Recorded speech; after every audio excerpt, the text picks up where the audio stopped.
I think I just wanted to add that as I was growing up, there was no gender or glass ceiling for me, and I think that made me stronger.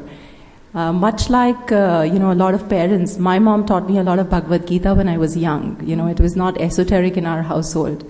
And the one thought that remained with me was, the locus of control and the concept that the Bhagavad Gita talks about.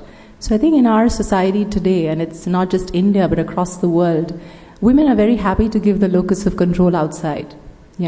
How I am as a mother, how I am as a daughter or a daughter-in-law or a wife, you allow the world to judge you. And that's what sometimes is wrong with, us. I think that's something we need to understand.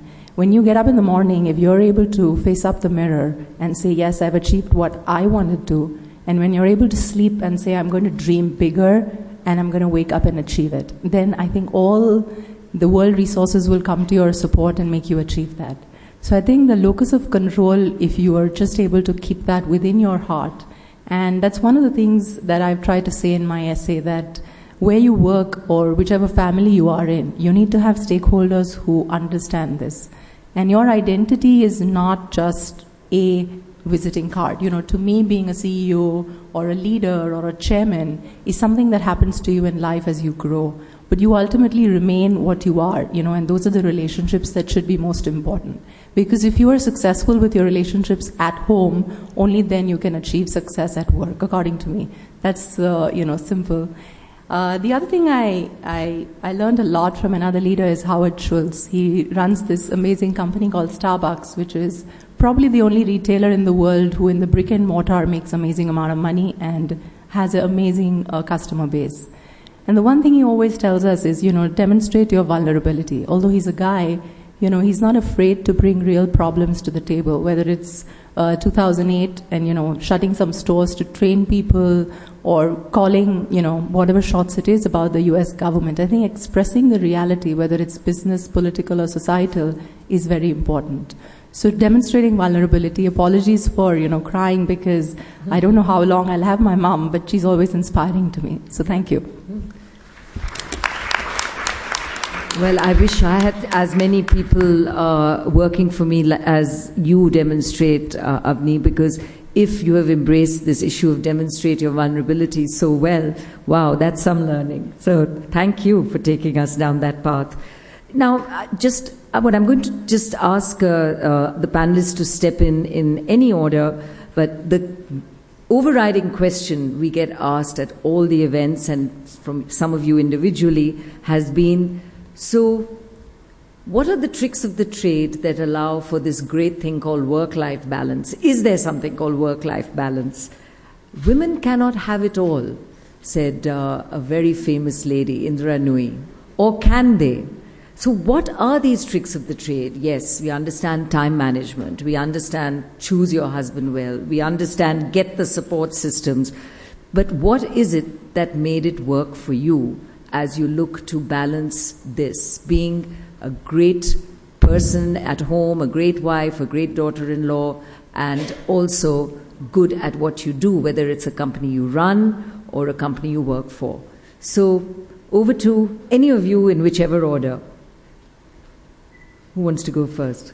Go for it, Devjani. Go for it. Yeah.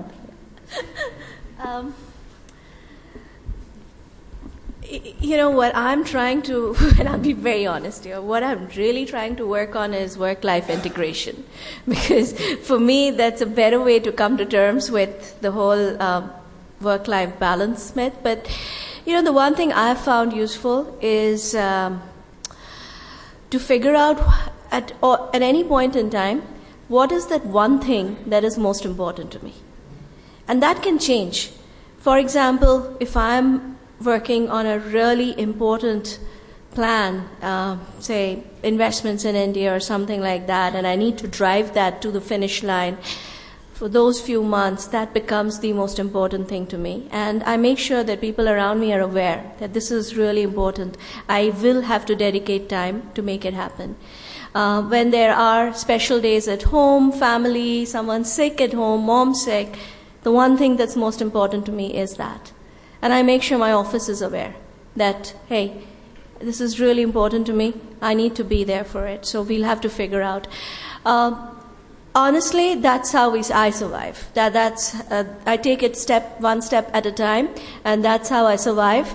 It's about knowing the priorities. When you prioritize in life, you always have to make one thing important, and you have to say something else is not important.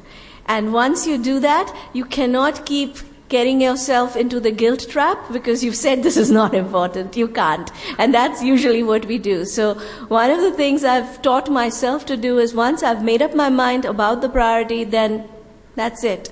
I'm not going to spend a lot of time feeling bad about what is taking the back burner, being put on the back burner. I think each of us have to figure out. I honestly don't believe there is a recipe to success on this one. We all have to figure out what works for us. That's what works for me. Yeah. So it's very individual.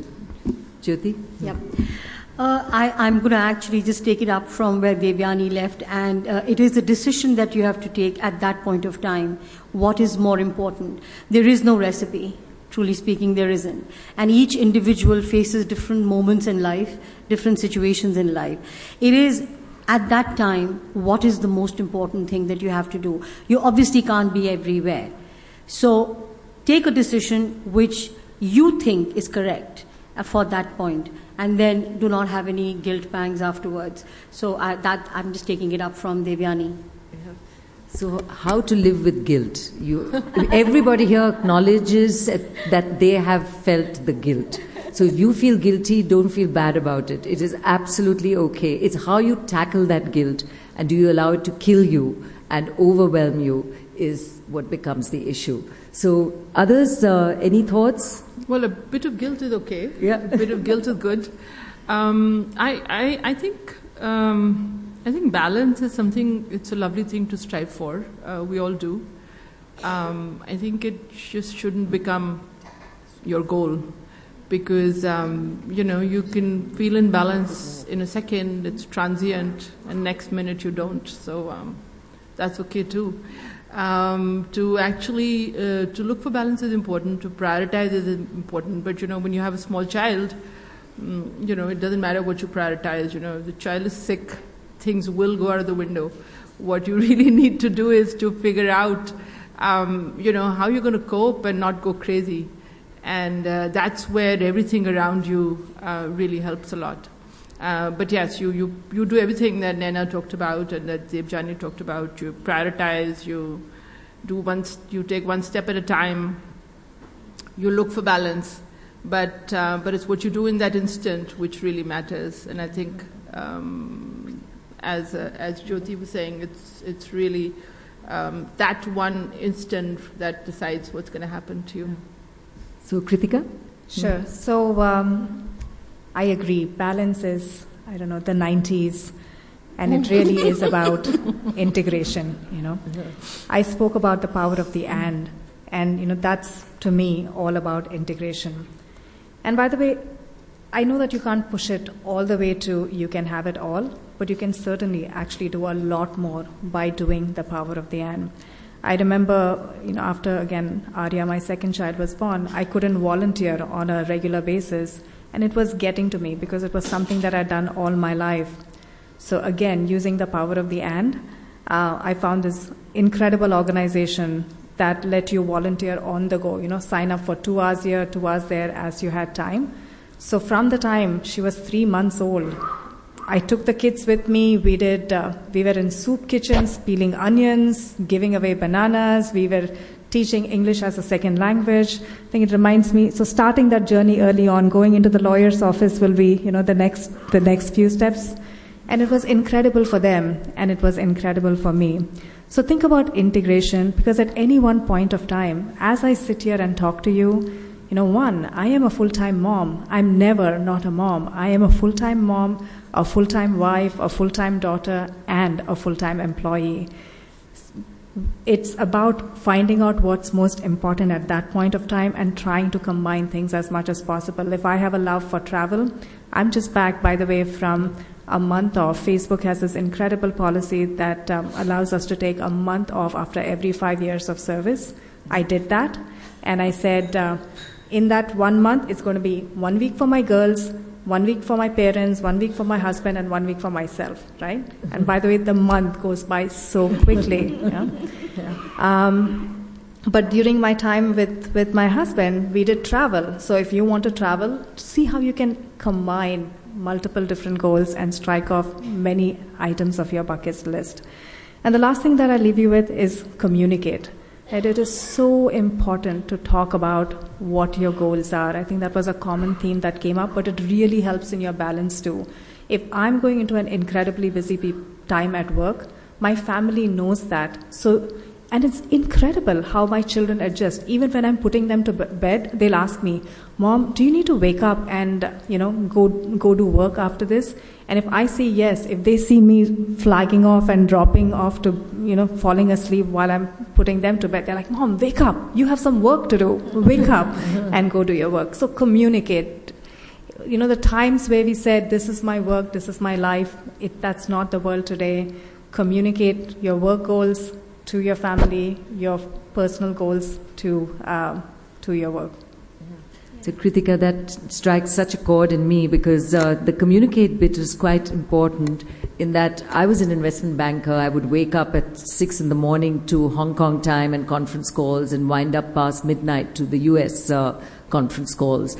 And in the middle of all of this, age 6 I think was what my daughter was, someone asked her, what do you want to be when you grow up? The usual sort of questions grown-ups will ask little kids.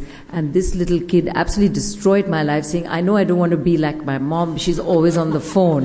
So I was like, oh my God, this is something I'm not doing at all right here.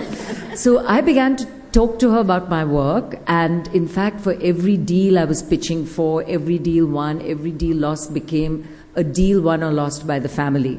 We celebrated the wins, we cried about the losses, and she became part of that journey. So I would get off the phone and she would ask, Mom, did you win the deal? So it was just that little trick. Nobody told me, I just found it somewhere. And it is about communicating. That helps a lot. Kaku, you've done a lot of this juggling. And by the way, there's a superwoman here. Jyotsna said she slept 4 hours as the kids were growing up and she was managing the company. 4 hours a night. And Kaku, I think, has similar issues. So go ahead. No, I would say that I actually echo what they said. Communicating is the best tool.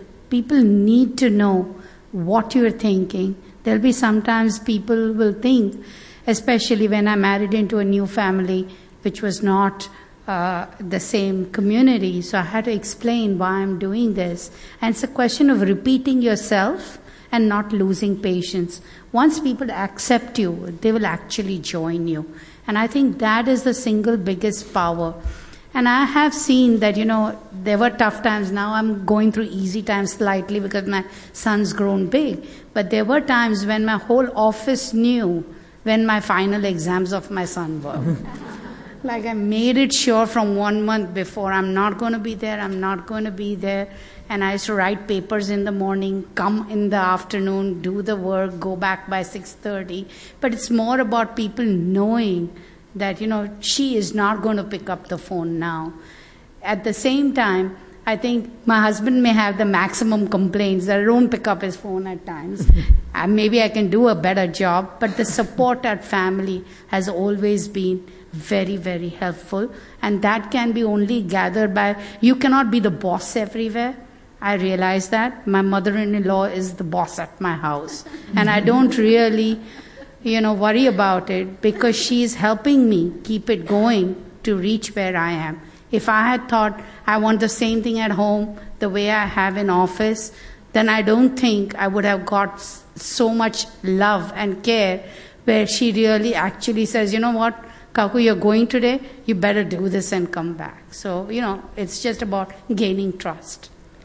Naina, this reminds me of one Zia Modi saying, if my husband is sick, I can still go to work. If my mother-in-law is sick, I can't go to work. So I better take care of my mother-in-law first versus my husband. But then I want to add one more comment on how this whole work-life integration really applies not just at an individual level, but in the business. At Facebook, each of the managers, we are responsible for not just their work goals, but for really understanding what the life goals are. Mm-hmm. Because again, they are not two separate things. And we strongly believe that that focus on the whole person, I mean, literally, we look at what is your vision, not just from a work perspective, but from a life perspective. And each of us, as leaders, are actually measured on, are we helping each of the team members, not just on the work side, but on the personal side as well. My gosh, I wish I'd worked for Facebook. Well, let's come over to you. We've got about just under 15 minutes for questions, and I'll take them as maybe the first 3 or 5, and then we can answer them together and hopefully do a second round. So the first few hands going up. Yeah. So why don't we start with the two of you in front? Yeah. And yeah. Mike's here. You take. No, I just have a small observation. Communication is very important, but when you are in a crisis at home and at work, both are very important. You are into making a deal and your child is running 106 temperature. You can choose one of them, but the other is going to go wrong. Then what do? How do you prioritize? That's my question, which happens to a lot of young businesswomen today who are very daring with their work and the family.